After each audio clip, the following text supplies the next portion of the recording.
Do you want to do any tips for listeners? Like, do we have any tips? I do want to know, it doesn't have to be a weekly thing, but like, if we're able to start bringing DJs to Columbus again next year, whether it's at Dolly or Gallup Park, I'd love to know what our listeners would be interested in coming to support. Yeah. Because we're always talking amongst our team, like what DJs we want to bring. But I'm always listening to the people that are actually buying tickets. So let us know. Tips for listeners. Yeah, we could do that, man. We're always letting our guests do it. So um, I think I can I come up with one. You want to go first? no, if you got one on your head, like on the mind right now, go for it. I'm just thinking like maybe this like I'm gonna take the approach of like tips for being on a podcast because I mean we've done this 30 times or so and probably had over 60 guests and I'd say number one and I've done a video on it. If you're watching on YouTube, I'll put a little thing to watch the video, but have your press kit ready to rock. Because and James, I even want to tell you this, not because I'm your boy. When Yeah, I was because I should have had. I think I texted you like, yeah, I got a picture of you, and then I realized I didn't, and then I went all the way to the scam thing to get your press kit, and I noticed it didn't have like a pack of like, hey, here are the pictures, here's my logos that you can use. So guys, when you you're should. yeah, so when you're doing like a press kit, I do a PDF one. It actually has links to here are the photos I want you to use. Here's some videos you can use to promote me. Here are my logos. And what that does is it saves someone from going on to IG or your Facebook, doing a screenshot of a low quality image that maybe you don't True. want to represent you. So just have your press kit ready for stuff like this, and then prepare to always think of every opportunity where you're making content. How is this going to make me money? How am I going to build my brand? I think when we do this, the first 5 minutes of the show where we say, hey, introduce yourself.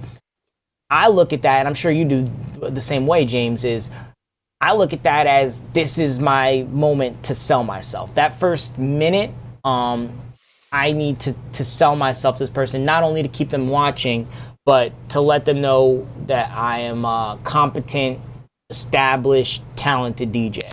And I feel like a lot of people who came on really missed that. And when I watch them back, I can even kind of see it in my face because I know some of my ticks.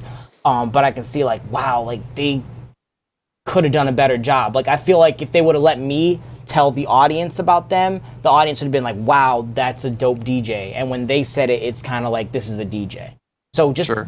I think the takeaway, if you're ever on a podcast, is make sure that you have all of your marketing information before the podcast ready to go, so you don't have to scramble to get it out. You can just send them, hey, djabc.com/press kit. All my stuff is there.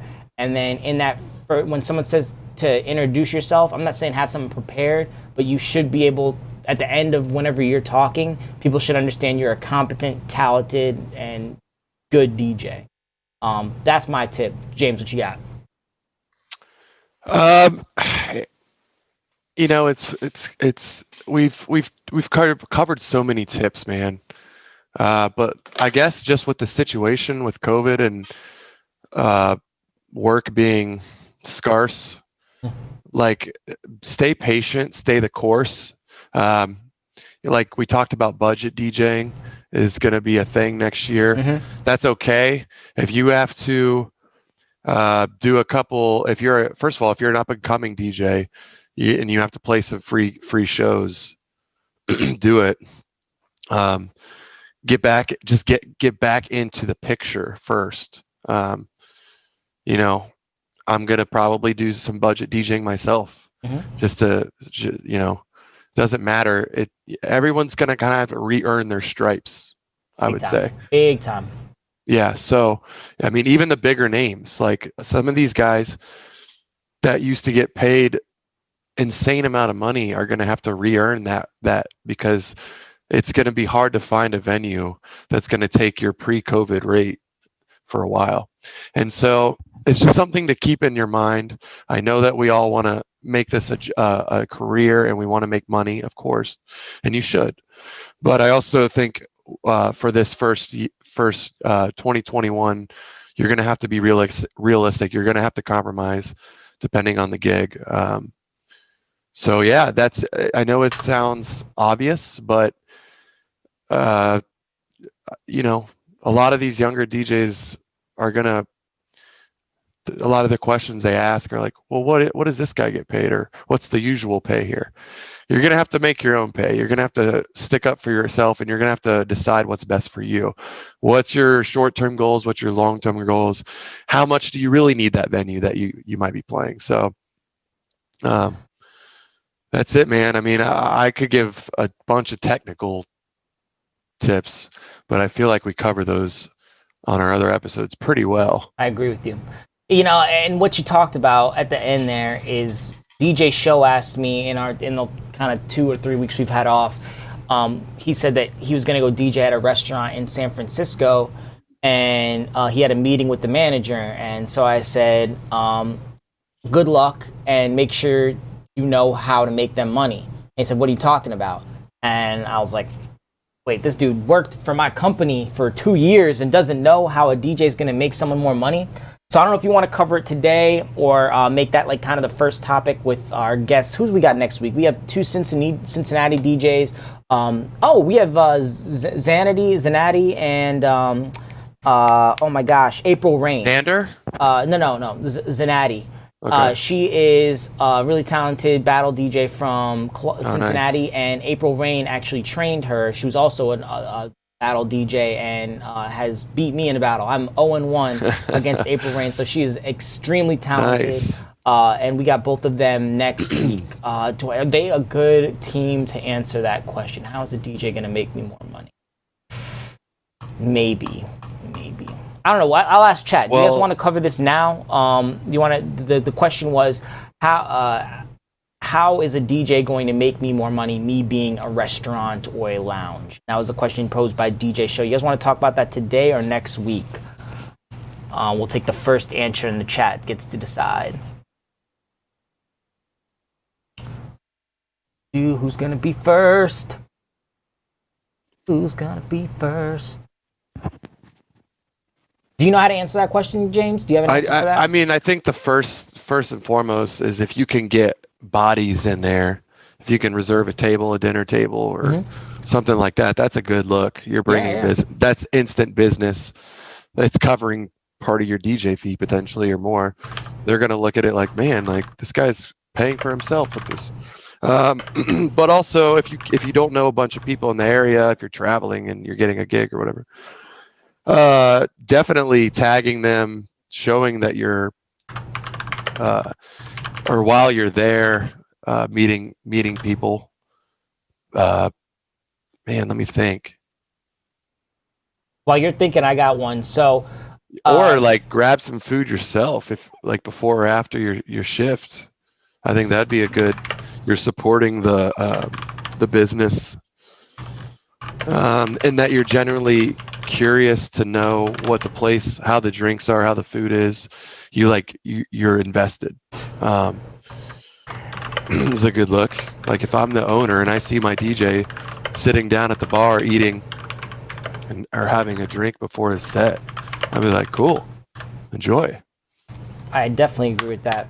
I would say, so DJ Show is going into his meeting, right?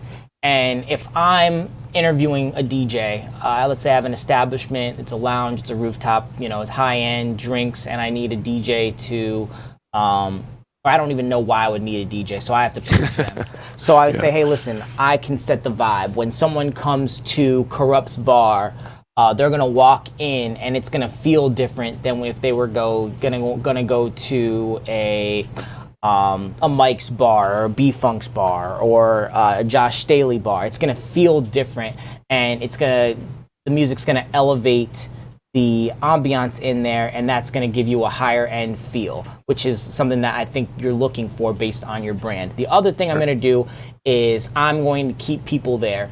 The music I'm gonna play is gonna be inclusive enough with people, but it's also gonna be in a way where people are going to buy that one more drink. They might sit for one more round. So if I have a table of 4 people, that round could be $50. It could be $30. So let's say I can make 4 or 5 tables.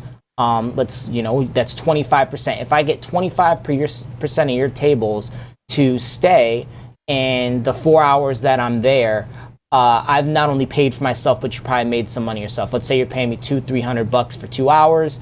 In 2 hours, I keep 5 tables there for one more round of drinks. There's my fee plus a little extra. You've just now made money by hiring a DJ. Not also talking about, I brought a table, so they spent money. I helped with your social media presence by tagging you. I wrote you a review on. What do you write reviews on? That's a good point too. Google or anything. Yeah, Google. I wrote you a Yelp. Google review and said the music and the food was fantastic. I've showed that I spent my own money at the establishment. After my set, I stayed for a couple of drinks with my friends. So you really have to think about, when you're going into a meeting, don't talk about DJ shit. You need to talk about what they're looking for from you. They need to make money. Like James, when DJs talk to PD is more involved than the average owner in my experience. Yeah, 100%. And even PD, when you're speaking with PD, are you talking DJ language, or are you talking like you're talking bar language? You're talking to him like an owner. You're not talking to him like you would talk to Pyro or Raiden or any of the other guys, right? I'm not putting words in your mouth. No, 100%. I mean, he already knows what he's getting out of a DJ. Like, that's not why you're meeting. So yeah, that was definitely a professional take. I'm ready to hire you at Corrupt's Bar whenever you're ready. Right. But just have a plan for how you're going to make them money. If you go in there and you talk about, I got the best music, I got the best speakers or this and that, they don't care about that. How are you going to make them money? I'm going to keep tables there. They're going to spend more money. Okay, cool. Now we're talking the same language. Let's go. Don't come in there talking about how you're going to scratch. Don't go in there talking about how, you got the, actually one thing that is good is talk about how it's going to make their establishment look. Hey, I'm not coming in there with one of those X stands. I'm not going to come in there and have a bunch of cords lying around. It's going to look professional. I might have a piece of lighting that matches the lighting in the bar. So if I was going to go DJ at Dahlia and I wanted to bring a light, I'd bring blue, because typically at the beginning of the night or in the branding, Dahlia uses a lot of blue. So do what you can to kind of match their vibe and again, speak their language, not the DJ language.